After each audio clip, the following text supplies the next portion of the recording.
Yes. Yeah, we know. त्यो संसदमा बोलेको त्यो मैले हो मैले चाहिँ पलिटिसियन्सहरूलाई र तपाईँहरू उहाँसँग त मैले लामो कन्भर्सेसन गरेको छु कुराहरूमा अनि बौद्धिक कम्युनिटी पत्रकारहरू पलिटिसियन्सहरूलाई चाहिँ मैले एजुकेट गरेर विगत 1 वर्षदेखि गरिराखेको छु। अब हामी चाहिँ झन्डै 1 करोड प्लस नेपालीहरू चाहिँ विदेशमा बसोबास गरिरहेको हामीले राज्यले चाहिँ 5 देखि 7% डेभलप नेसनमा बसेको नेपालीहरूलाई फिर्ता ल्यायो भने हाम्रो इकोनोमीमा हजुर हामीले रिसर्च गर्छौँ। हजुर यो गर्दाखेरि के हुन्छ भने हाम्रो अहिलेको एक्जिस्टिङ बजेटलाई 5% गरेर आवश्यक नेपालीहरू नेपालमा एउटा छ अब अटोमेटिकली डबल हुन्छ। भन्नुको मतलब के हो भने एउटा छैन मलाई बनाएको छैन जति पैसा खर्च गर्न सक्दैछ नि एउटा घर आवासीले त्यो हजुर भनेपछि 5 लाख घर आवासी नेपाली माथि टप फ्लोर छ अब करोड नेपाली बराबरको पैसा खर्च गर्न सक्छ हैन।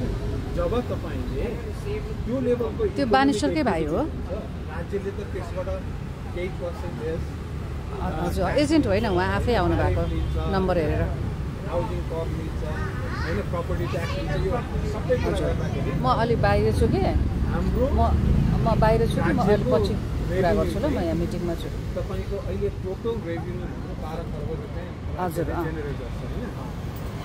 हामीले के भनिरहेको छौँ यो कुरा भयो भने अहिले हामीले चाहिँ ऋण र अनुदान गरेर 20 खर्बको बजेट बनाएको छौँ।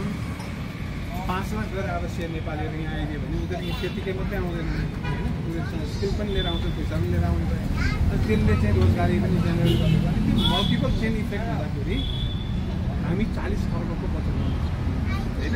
जब तपाईँको 40 खर्बको बजेट हुन्छ तपाईँको डे टु डे राज्यलाई व्यवस्थापन गर्नलाई तपाईँलाई 17 खर्ब मात्रै चाहिन्छ हैन। तपाईँलाई 17 खर्ब मात्रै चाहिएको ठाउँमा 40 खर्बको बजेट भयो भने तपाईँसँग 23 खर्ब रुपियाँ बाँचेको मान्छेन हैन।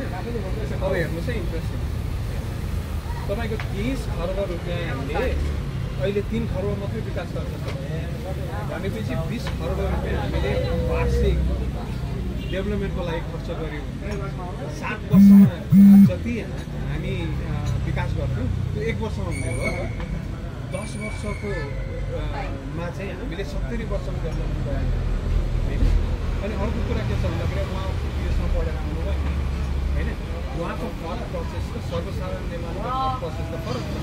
यहाँ जसरी सोच्नुहुन्छ र यहाँको लोकल थट प्रोसेस र हाम्रो छोराछोरीहरूको थट प्रोसेसलाई कम्बाइन गरेर नवीनतम कुराहरू गर्न सकिन्छ हैन।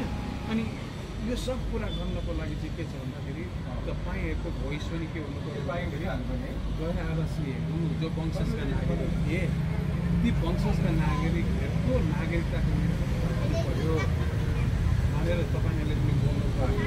अनि हामीले चाहिँ तपाईँहरूलाई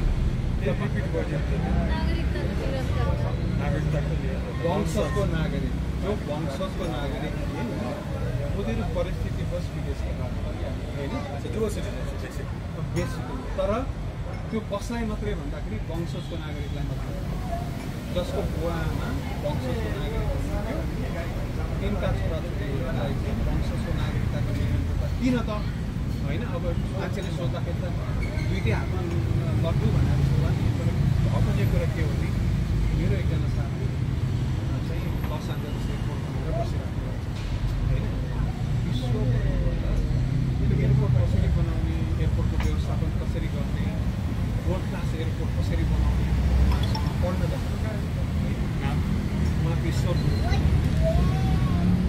उहाँको चाहिँ के छ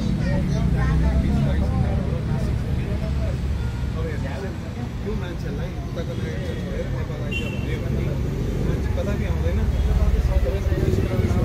मासिक काम नगरिकन प्राप्त गर्ने मान्छेले अमेरिकाको नागरिकता छोडेर यहाँ आउँदैन तर उनलाई फर्स्ट क्लास सिटिजन बनाएर नेपाल ल्याइदियो भने यहाँ आउने भयो। अनि यहाँ आएर इन्टरनेसनल एयरपोर्टको लागि सिधैमा काम गर्ने हो क्या त्यो पारिश्रमिक काम होइन। म पनि के गर्न चाहन्छु भन्दाखेरि उताको यो वंशजको नागरिकताको निरन्तरता भएपछि म यता पनि लगाउने गर्न चाहन्छु होइन। मेरा छोराछोरीहरूलाई पनि ल्याउन चाहन्छु। बाउ यहाँ बसेपछि छोराछोरी पनि आउनु जसको कारणले पर्यटनमा पनि विकास भयो अहिले हामी 1 मिलियन टुरिस्ट लिएर आउँछौँ 4 लाख त टुरिस्ट गरेर आएपछि नेपाली नै छौँ 4 मिलियन टुरिस्ट आउने हो 1 million टुरिस्टमा पनि अहिले अवस्था यस्तो छ कि एभरेज स्पेन्डिङ $46 एक्ज्याक्टली $46 to $48 त्यसमा पनि 40% त हामी गर्न आवश्यक छौँ म वर्षमा 4 पल्ट आउँछु नेपाल मलाई 4 गभर्नमेन्टको डेटामा उहाँहरू चाहिँ टुरिस्ट हुनुहुँदो रहेछ yes because